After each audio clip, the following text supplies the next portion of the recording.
各位觀眾好啊！這是我們2025年的壓軸企劃，全球貴賓室登峰造極之作——卡達航空在杜哈主場的 Al Safwa 頭等貴賓室，其實根本就是一間頭等飯店。金貝貝這一次搭乘的航班是9月9號 QR1045，從阿布達比12點25分。對，大家沒有聽錯，就是金貝貝來拍了 EY 阿提哈德台北首航，還沒看的趕快去看哦。那我們從阿布達比中午12點25抵達杜哈，因為有時差，12點35分抵達，然後要接隔天半夜2點05分 QR834從多哈前往曼谷。所以呢，我們會整整在這個貴賓室待上超過13個小時。那13個小時，我們就會完整的把貴賓室開箱。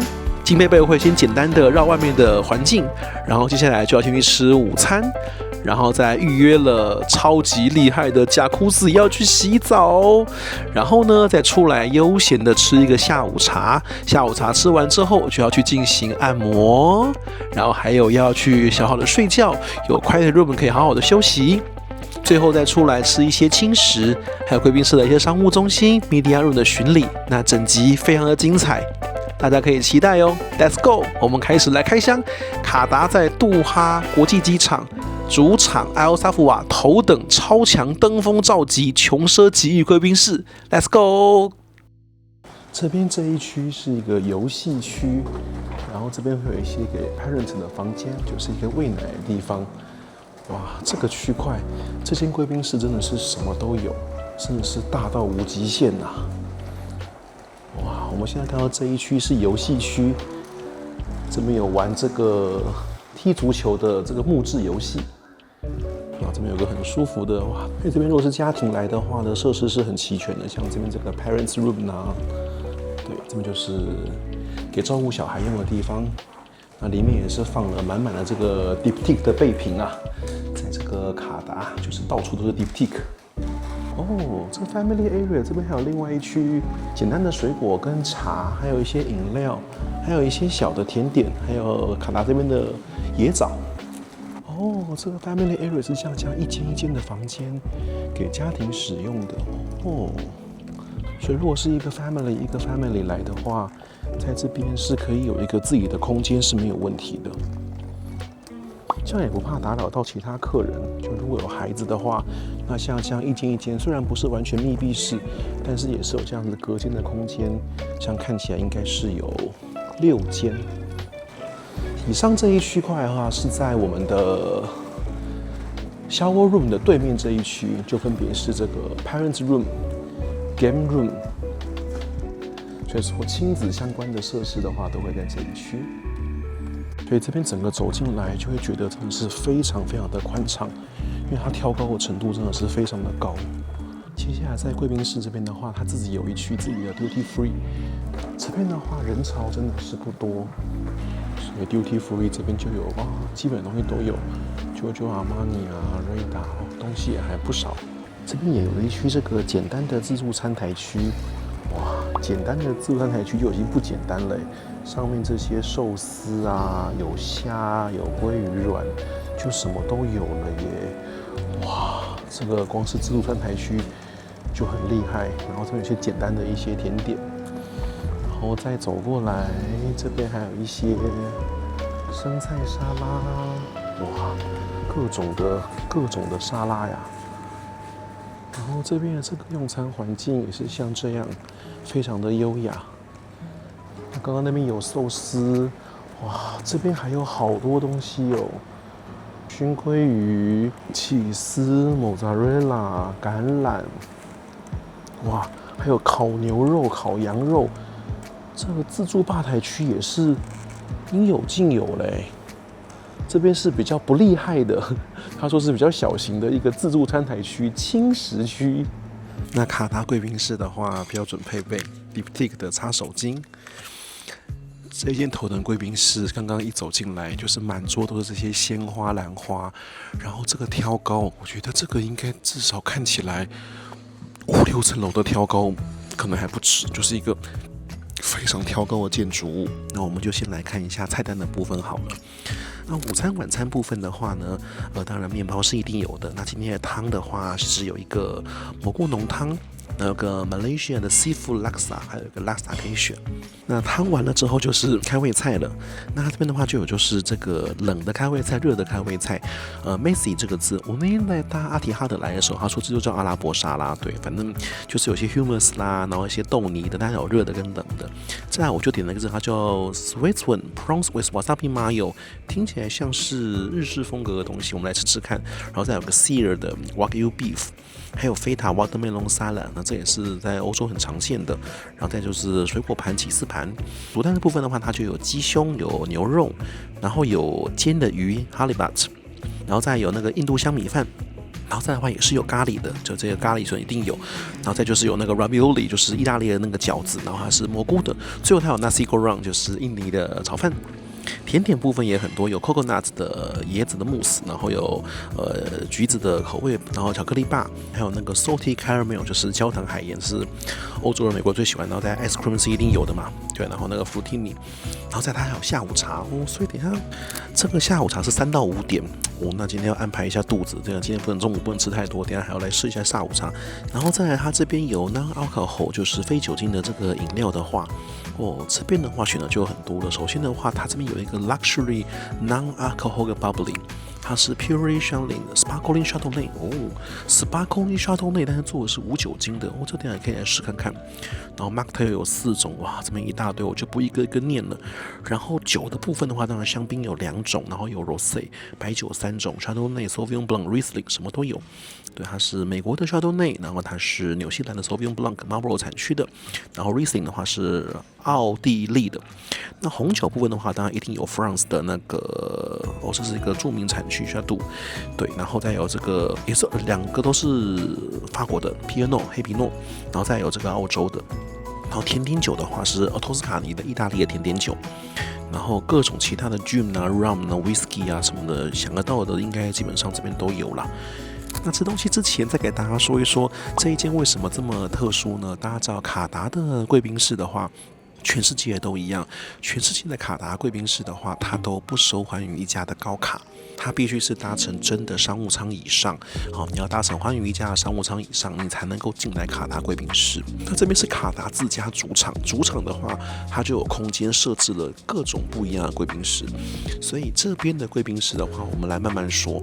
這一間的話 Al Safwa， 這一間的話就真的是你要搭乘真正的頭等艙，只收真頭等艙的客人。還有就是，如果你是卡達自家的綠寶石、卡達的白金，好像我看可以確認一下，應該卡達自家白金，如果搭乘商務艙以上可以進來這邊。所以這個阿爾薩福瓦的進駐條件是非常非常的嚴格的。對，那我今天待會兒因為是搭的是多哈到曼谷的頭等艙，所以我才可以進來。所以你當然要是寰宇一家的這個頭等艙的話，才可以進來這間阿爾薩福瓦的真頭等貴賓室。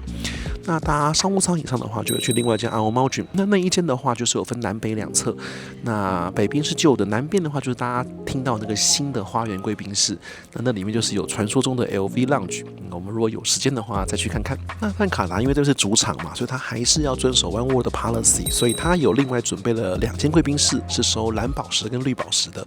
不過那2間收藍寶跟綠寶的，就真的陽春很多，就基本上不是正常卡達貴賓室的水平。那還有一間是那個 ORYX， 那個我就不知道了。那阿爾馬哈那也是另外的。總之呢，就是這邊貴賓室的話，基本上都是卡達啦，因為大家知道杜哈機場基本上都是卡達航班占絕大部分，或者就是 One World 的盟友。对，所以這邊就是一個非常大的一個轉機的一個空間。那這間頭等貴賓室的話，可以說是巔峰之作了。對，我想這一間應該很難被超越啦，因為你要有一個這麼大主場空間，蓋一個這麼大貴賓室是很困難的。所以這一間我的評價是登峰造極之作啦。好啦，那我們來等餐點嘍。好，我們第一道來這個餐食是馬來西亞的拉薩。這個拉薩裡面這個拉薩有點拉碴，裡面這個蝦子跟海鮮的料怎麼有點小塊呀？然後有附上了這個脆脆的東西，放在湯裡面增加口感。我們來吃看看哈。蝦子是小塊了一些，不過口味是蠻道地的，蠻辣。好了，第一道湯喝完了，我們現在來吃這個蝦子。這個蝦子的話是有點日式醬的味道。好，不過這個蝦子殼都剝好了，可以直接吃。我們先吃一口原味看看。蝦子很新鮮。再來吃蝦子配海鮮，就一定要搭上白酒嘛。這邊也有紐西蘭馬布羅的 Sauvignon Blanc， 這是標配了。果然沒錯，香味很不錯。那我們搭上這個蝦子繼續吃。白酒搭蝦子是蠻不錯的，不過像新加坡那個炸蝦我好像更喜歡那個天婦羅炸蝦，但是蝦子也是新鮮不錯了，然後摻這個日式醬汁也蠻好吃的。接下來就是我們的安格斯牛排，請它做 medium rare， 然後搭配上 Pinot Noir 的法國白酒。這 Pinot Noir 都已經醒過了，味道很好。好了，我們來試試看這個牛排，看看生熟度如何。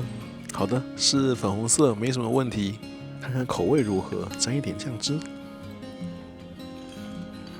很軟嫩。其實大家不要看我現在表情就是這樣很淡定，因為我對卡達貴賓士的那個標準啊，就是覺得這是應該的。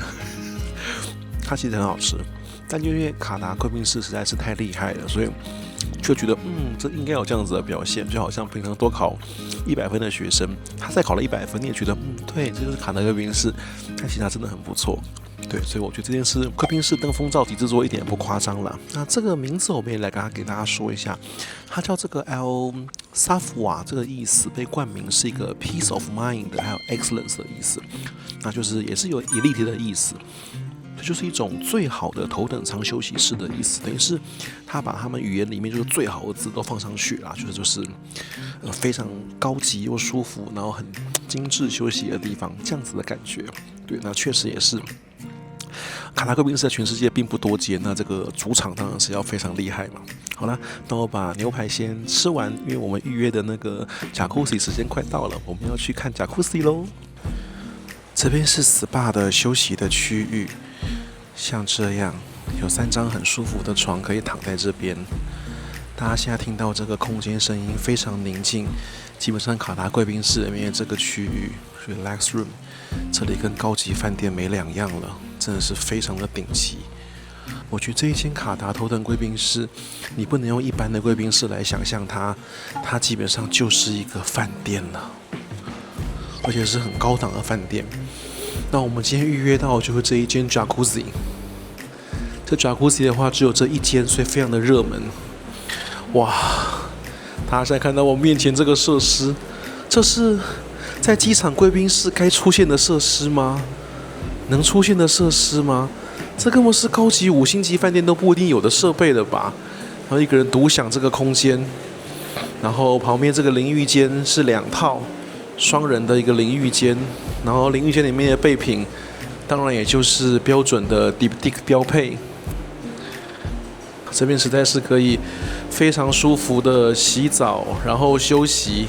所以這個在卡達機場這個設備，哇，這個杜哈國際機場卡達頭等貴賓室這個 Jacuzzi 真的是厲害。那我來好好享受嘍 ，Go！ 限制時間用1小時，把握時間。現在看到我有沒有神清氣爽啊？哦，各位，那Jacuzzi實在是太驚人了，太驚人了！就是第一次在機場貴賓室有這種按摩浴缸，然後Jacuzzi，然後這麼大，真的是太驚人了。這個比國泰的 Wing First 那個還要厲害。不過它這個缺點就是只有1間，所以如果你想體驗中午時段來，像我這個時間來，我是下午12點多1點左右預約，他叫我等1個鐘頭，我大概2點鐘進來的。他說如果晚上的話就會非常尖峰時刻，因為卡達這些頭等艙比較多都還是晚上出發啦，就是跨洋的航線，所以你可能中午時段來的話是比較好的選擇。那一來的話就要記得一定要先預約這個設施，然後使用時間是1小時，無法用言語形容，就是這真的是我已經不能稱它為卡達貴賓室了，這是卡達 Hotel。卡達 F Hotel 就是真的非常的舒服，對，你在這邊轉機當做遊玩1天，我覺得都非常的舒適。反正這邊中東嘛，外面這麼熱，也沒什麼好去的，在這邊待1天很棒。好，我們現在把它這個阿拉卡特單年區域，我們來轉一圈，其實非常的大，滿滿的都是座位。所以餐廳的座位是非常多的，其實外面這邊也還有非常多的座位。那這邊也有一大堆像一個人的包廂，像我們也可以坐在這邊來跟大家休息聊天。那這每個人的空間其實都算不小。那如剛剛所說，他取這個名字也取得也是非常的名副其實啦。這個噴水柱的這個造型也是很漂亮。整個貴賓室其實就是非常的寧靜。我們現在來到他這個個人這個包間，一間一間的。那剛剛蠻多人坐在這邊就是工作什麼的，雖然不是獨立的一個密閉空間，不過其實隱私性真的是蠻好的。我真的覺得這間貴賓室不能用貴賓室來形容它，它基本上跟一個飯店真的沒兩樣。對，剛剛Jacuzzi真的太美好了，後面還有更厲害的東西哦，大家再期待一下。我今天是特地的安排了很多時間來這貴賓室，好好的體驗，幫大家開箱。那卡達航空，我跟他的第一次認識是在疫情之前，那時候卡達航空規模還很小，經常舉辦促銷。對，我想經歷那個時間的人應該不多了。以前的話，那時候我記得我第一張卡達航空的票就是商務艙買1送1，我買的是一張香港出發到巴塞隆納，跟我的妹妹一起去，然後我們買1送1。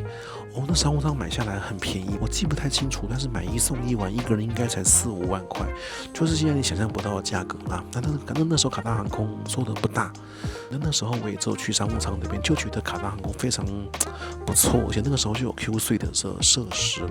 那果然好的東西還是會被大家看見，所以卡達航空這幾年真的是越做越好，越做越好，當然就也沒有什麼促銷了啦。就這幾年的話，都是常規性的價格，有某些點出發是比較便宜的，像是曼谷出發啦、馬尼拉出發，可能比較便宜，但其他點的話就都算是一定價格之上，因為它的產品是有競爭力的，然後它的中轉其實也很流暢，機場的硬體設施更是沒話說。那目前卡達航空的話，也是卡泰7779，然後它的訂單是不足的，就是沒辦法交機，那飛機不夠。那之前因為卡達跟空巴也有糾紛，他訂的那一批350的話，那個塗裝好像有一些問題，所以跟空巴有鬧了好一段时間，造成他訂購了很多359、35K 都沒有順利交機，所以卡達中間是有一段是很缺飛機的。那很缺飞機的情況之下，卡達就跟盟友尋求協助，所以他現在目前的話，卡達到東京羽田這條航線就麻煩日航幫他飛，然後像吉隆坡的話，卡達有飛，但是也拜托馬航幫他飛了好多班次。那就是卡達會尋求聯盟的合作。那之前國泰也有幫卡達飛，所以那時候香港多哈曾經有一段時間是國泰一班，卡達一班。不過大家也知道，國泰飛機更不夠，所以國泰那些老777有頭等艙的飛機，像卡達拿走了一些，所以現在香港多哈的話，一天2班都是卡達在營運這樣子。很希望卡達可以開台北，不過確實我覺得有些困難啦，因為其實在卡達香港是有蠻多台灣人去搭，所以如果開了台北，可能香港載客率也會受影響，然後在台北也會面臨到目前已經有2班 1K 跟1班 1Y， 還有1周12班的土耳其航空的競爭，其實也真的是蠻激烈的。對，那疫情前的話，卡達在首爾仁川也常常會促銷，不過現在也價格漂亮，但是不到促銷那種瘋狂的等級了。對。總而言之，就是卡達航空真的是一個，雖然起步比較晚，可是它真的把東西內容做得很好，然後被大家認可。那它自營貴賓室並不多，對。那除了倫敦、巴黎、新加坡、曼谷，還有中東一間貝魯特，這就是卡達杜哈這邊主場。所以我為什麼非常非常期待它的紐約那一間，就是因為那是北美洲第一間卡達貴賓室。我想無論如何都一定會非常非常的厲害。等到紐約的卡達貴賓室開了，我們再想辦法去看一看吧。對，在貴賓室好好的享受這個悠哉時間，我們在這邊坐一下，再來吃下午茶。我們又回到餐廳了，現在是下午茶時段，3點到5點提供下午茶。那下午茶當然就要先來一杯茶了，我點的是一杯那個，他幫我上的是中國的龍井然後是 TWGT， 對，是不錯的茶。下午茶已經拿上來了，上面是3塊鹹的三明治，應該是有鮪魚，然後有蛋，有小黃瓜，然後中間這一層是甜的，然後下面就是重點的司康。哇，這真的是太豐富了。下午茶我們就從這一杯龍井茶開始吧，很不錯。這真的跟住飯店的體驗沒有兩樣，我都搞不清楚這一集我到底是在拍貴賓室還是拍飯店呢？好，那我們開始要來吃嘍。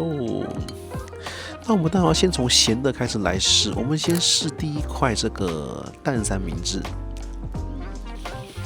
這中規中矩啊，這我想都是一些不太會失敗的東西。再來這個是，這是薩拉米sandwich。還剩一個，這個是小黃瓜跟cheddar cheese。這個我最喜歡，很清爽。甜點部分就是 passion fruit。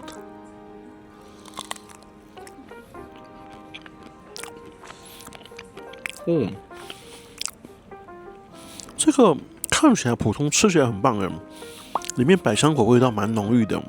好了，我們來試司康了。這司康是有加熱過的，是溫熱的。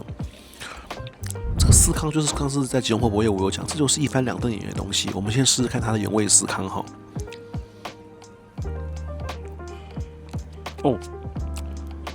這司康本人的話是比吉隆坡博業好吃的，因為它香味是夠的，裡面的奶香味非常足。所以它就不太再需要英式奶油，它裡面奶香味非常濃。我很好奇它这個番紅花口味，因為司康就是要吃2種口味。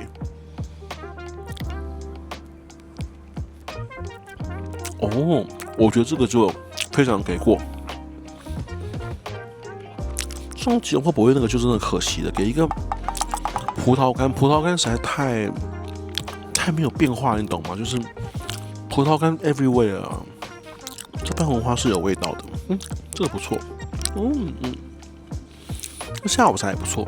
那同時這個時間的話，你不想吃下午茶，你也可以吃午餐沒有問題。只是說下午茶如果你要吃，就只有3到5點有提供。所以早上是有 breakfast， 然後再 lunch， 一路到晚上的 all day dining。lunch 跟 dinner menu 是一樣的，然後3到5點多一個 afternoon tea， 大概就像這樣啊。不過我剛剛中午吃的那些東西，平心而論的話，我覺得，上次在新加坡或者我去過曼谷，我覺得我自己體感起來，我會覺得新加坡跟曼谷似乎更好吃一點。我不知道是不是我錯覺了，還是我對這間貴賓室的期待太高。不過我主觀上認定，我會覺得新加坡跟曼谷好像更好吃，因為那個牛排的那個生熟度，然後羊排跟那個天婦羅炸蝦，我覺得新加坡跟曼谷的我覺得更好吃一些。对，那這邊這一間的話，當然就是它就是空間無敵大，然後硬體設備無敵強大啦。對，也不難吃，就絕對不是難吃，而是說好像新加坡曼谷更好吃一些。对，這是我自己的感覺啦。我們下午茶的結尾就用這一杯，這要跟各位特別介紹哦。這個看起來像香檳，它不是香檳。它是香檳也不是香檳，它是 non-alcohol 的香檳，一樣是法國的。這杯是 luxury non-alcohol 的 bubbly， 是 Pierre Chevin La Petite， 我不太會念了哈。Sparkling 的 Chardonnay， 但它這個是用這個 non-alcohol 的 organic sparkling drink， 但它是用 bubble， 然後它也是用 both fine and enduring。那它的這個是 aroma， 就是它的香味是白花 white flowers、green apple 青蘋果，還有 white pear 就是白的梨子 ，with mingle of pleasant lemony and buttery notes， 所以它是非常非常香。我剛喝它非常好喝。那我為什麼特別介紹？是因為這個是卡達航空的 signature。怎麼說呢？卡達航空在飛機上面有一款飲品叫做 So Jenny。這一款是他們招牌的無酒精的香檳，所以在飛機上面有，那貴賓室也不能沒有嘛，對不對？所以飛機上面提供的是 So Jenny， 那這邊這個就是 Chardonnay Sparkling， 然後也是無酒精的。我個人覺得這個比 So Jenny 更好喝，不也很合理嘛？這也是頭等貴賓室嘛。那這個我上次在新加坡曼谷就沒有看到這個了，所以這個應該是卡達在多哈這邊 Al Safwa 頭等貴賓室限定的 Sparkling， 大家如果來的話，一定要嘗這一杯，這杯非常的特別，很好喝。那下午茶吃完了，我们現在用這杯當結尾，要前往下一站嘍。我們現在到了個人的休息房間了，這也是非常重要的環節之一。卡達航空在杜哈的頭等艙貴賓室裡面有這樣真正可以睡覺的房間，另外這個房間也是配有淋浴間的，所以基本上這跟一個飯店設施完全沒有兩樣。它配有一個可以洗澡的地方，然後有一個完整的衛浴設備。就是一個簡單的套房的形式，那這裡面當然所有的備品，在卡達的話都是 Diptyque 的。那像這樣子的房間的話，叫做 Quiet Room。這個床非常舒服，在貴賓室裡面可以有這樣子的環境，非常不簡單。SPA 區我覺得是這間貴賓室一個非常大的亮點，所以我們在 SPA 區裡面，我們提了 Jacuzzi。那我剛剛前面1個小時，我其實是去做了按摩。對，那在機場裡面按摩算是第一次，也解鎖了這個新奇的體驗。付費450卡達這邊的幣值，台幣大概將近4000塊，那大約是45分鐘，就是跟一般飯店的價格差不多。不過在機場做，感覺就是不太一樣。你要說很厲害，倒是沒有到很厲害，但我覺得就是一個很不錯的一個體驗。就是剛剛按摩完之後，再到房間來這樣子睡一下，我覺得真的感覺是特別的好。那這個 Quiet Room 的話也只有15間，所以其實我想晚上是很難預約的，因為這邊的話一個人就可以使用時間是6個小時，那一個晚上頭等艙出發可能一定不止這個數目，所以如果大家都要用的話，這個一定是供不應求的。所以我們今天就是從一中午進來，然後吃了午餐，然後 Jacuzzi， 然後下午茶，然後按摩，然後現在到房間準備來稍微休息一下。對，那我們就在這邊小睡一下，當做這個是一個旅館。對，睡完起來之後，我們再吃點輕食，就要準備上飛機嘍。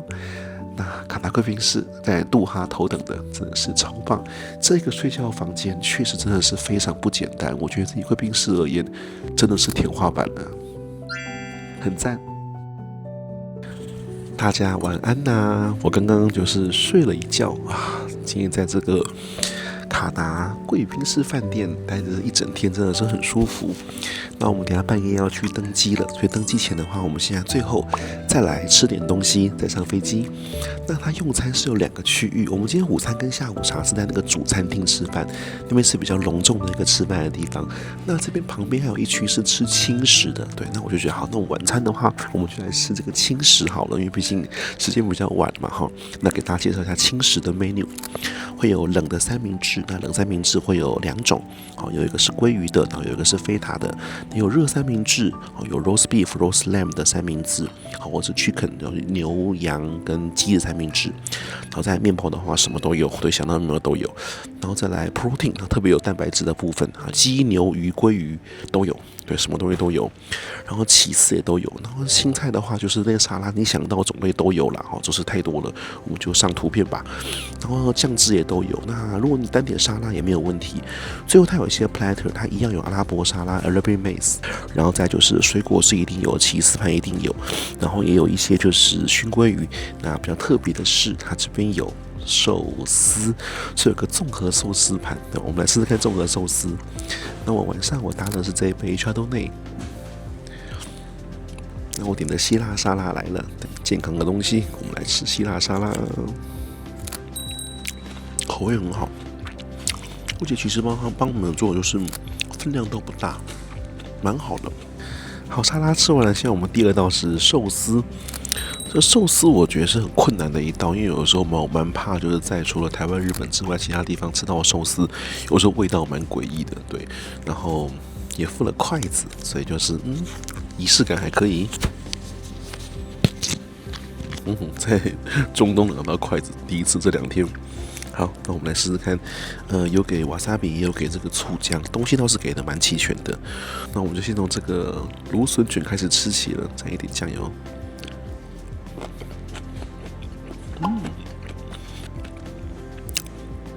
我們再試第二塊，我再下結論，有點讓我嚇到。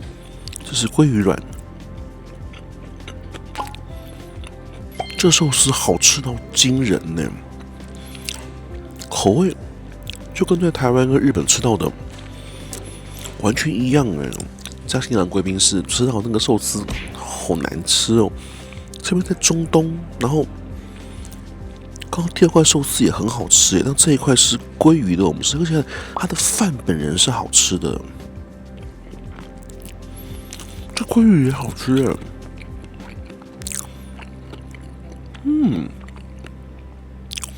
吃一口這個薑，哦，它這個我要給它個大讚。我今天中午跟大家講說，他這邊的午餐我吃起來，我覺得沒有新加坡跟曼谷的好吃，東西也是不錯，但這個就真的大勝了。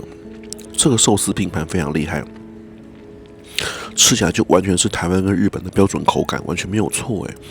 而且配料不管是芥末還是那個醋薑都很好，而且主要是它的白米飯很好吃哎。我覺得這應該是日本過來的米哦，這個白米飯非常好吃。就是很 Q 很軟又很黏，就是這不簡單呢。我覺得這在中東做成這樣的壽司，哦，這個很厲害。那我覺得大家這邊一定要來吃。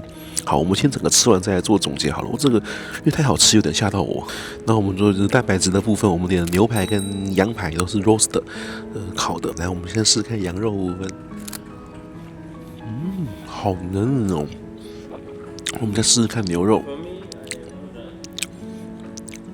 牛肉。這 roast beef 跟 roast lamb 的話，我覺得羊肉表現比較好，羊肉比較嫩，牛肉會稍微有點乾。對，中午那塊牛排的話，如果做 medium rare 是不錯的。小小的餐廳總結好了，就是如果你想要吃的真的是很豐盛，然後就是說比較多的分量的話，那當然主餐廳的話就給的就是一個比較正式的一個 fine dining 的一個形式。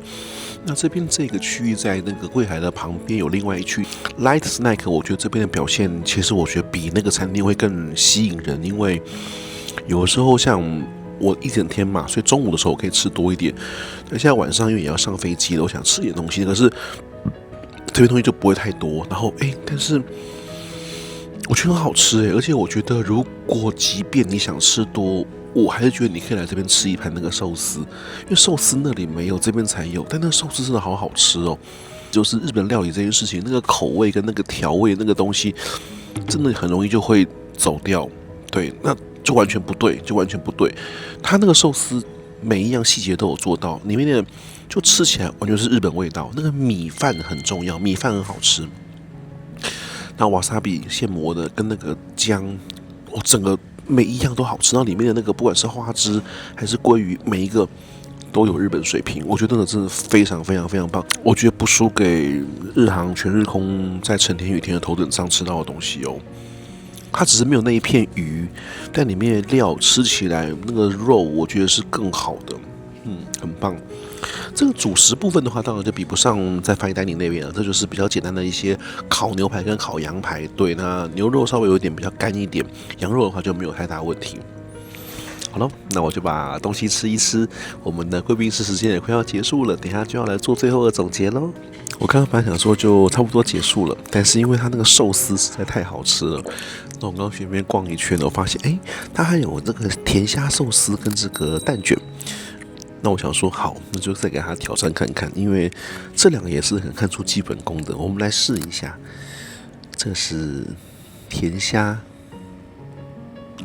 如果再給我一次選擇的機會，我會把今天午餐跟晚餐所有的澱粉的分量都換成這個壽司。這個壽司太好吃了，太好吃了。我們再試試看這個tamago，這個。這個壽司絕對有日航頭等的水準，絕對有。其實它沒有那種整片生魚片的，它的調味、飯各方面非常好對了，我們最後打的這杯是 Riesling， 你快結束了嘛？等一下我們還要配甜點，就換 Riesling 了。我剛好跟這邊的服務人聊，我猜的是沒錯的。他的那個壽司的米飯的話，日本來的，那米飯好吃，壽司就真的是味道才會對。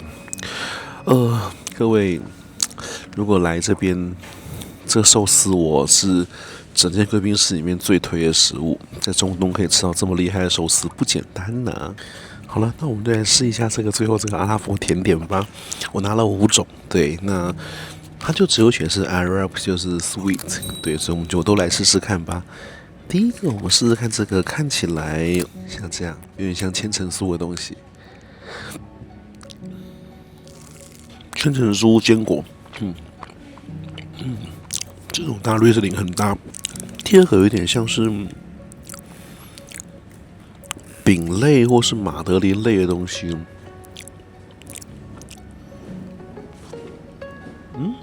我覺得它有調整過，沒有那麼可怕的甜，沒有，比以前吃的就好多了。第三個，我們試中間有放一個這個堅果類的東西，那這是應該是一個說不出什麼的蛋糕體，這一塊就比較膩口了，就會有大量的蜂蜜。現在這個長得像甜甜圈，這長得像甜甜圈的其實是餅乾，脆脆的，這個沒這麼甜。最後這一塊是，我覺得看起來應該是會是我最喜歡的，所以我放到最後。裡面有很多開心果的甜點，果然這個我最喜歡開心果。開心果真的很適合拿來做甜點，因為很香。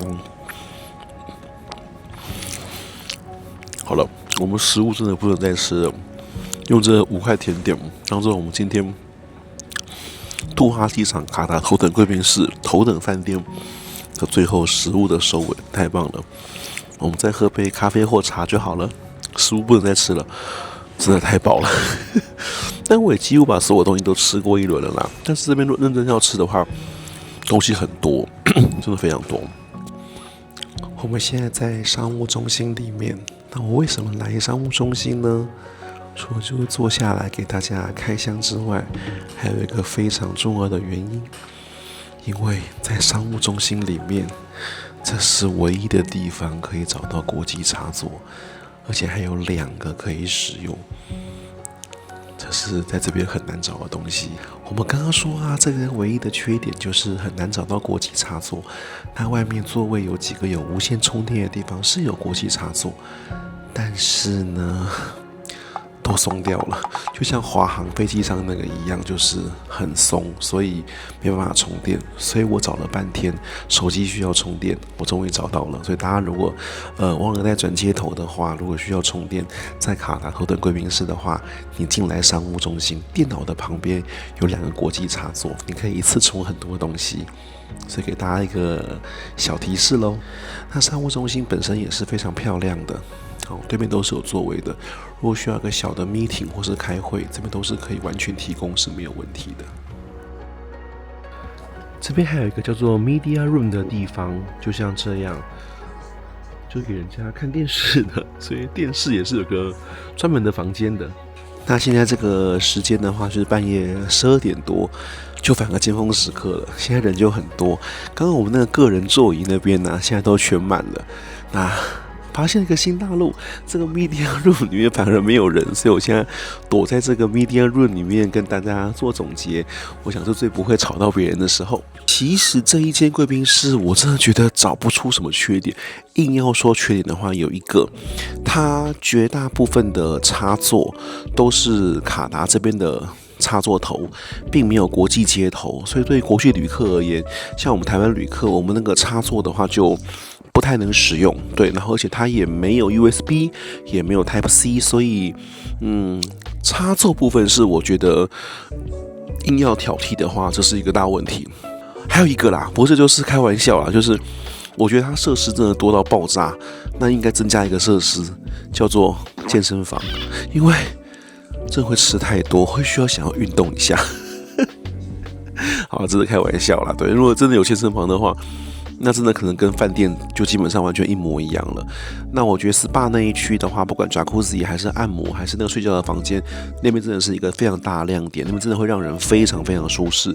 那像我今天在這邊的話，我在那邊有睡了大概3個多小時，我覺得是非常舒服的。這樣等一下就可以幫大家好好拍攝我們下一段旅程嘍。對，那食物部分的話，我覺得 main dining 部分都有一定水準以上啦。只是說新加坡、曼谷我們都吃過也拍過，就顯得沒那麼特殊。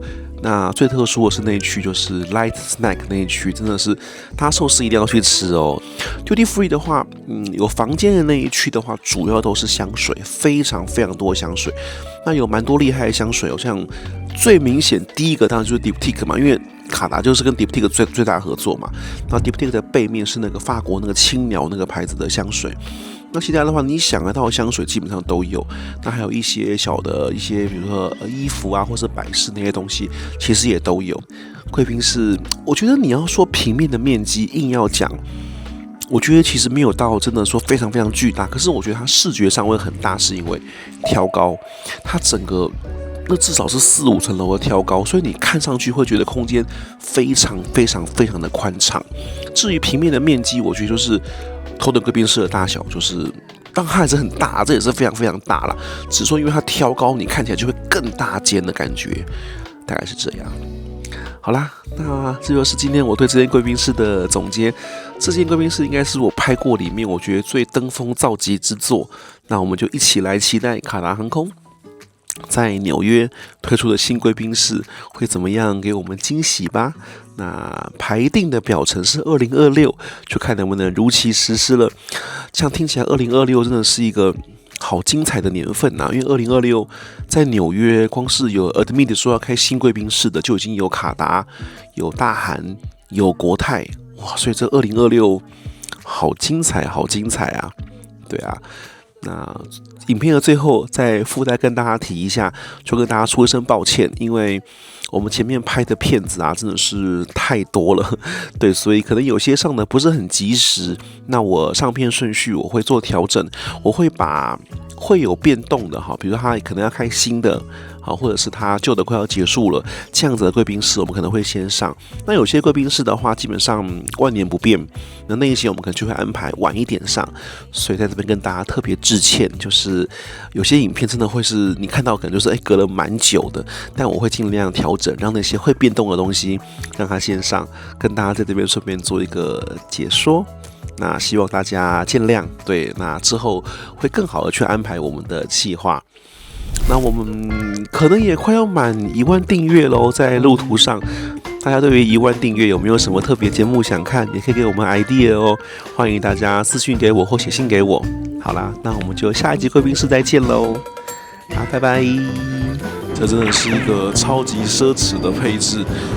在商務艙的2樓配了一個這樣酒吧的設施，想象不到真的是如此奢華。